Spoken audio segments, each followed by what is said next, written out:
Let's talk about oil and gas. So, a lot of oil and gas investments say, hey, you get 75 to 100% tax deduction in year one. And so people go, oh, that sounds great. Can you kind of give us the background of why there's a tax advantage to oil and gas, and then let's go into how people can use it? Big business. That's how. Ultimately, it was lobbyists. So in 1986, the tax law introduced Code Section 469, which is passive activity loss rules. Said any activity that you're passive in can only offset passive income.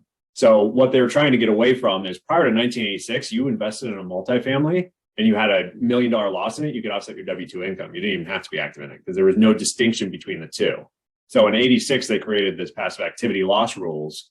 And as part of that tax code, they created a carve out for oil and gas. Lobbyists did a really good job of being able to create this position. And what it ultimately ended up doing was it gave this carve out that said, if it's an oil and gas working interest and you invest in a way that does not limit your liability, you can take the losses from those investments against ordinary income.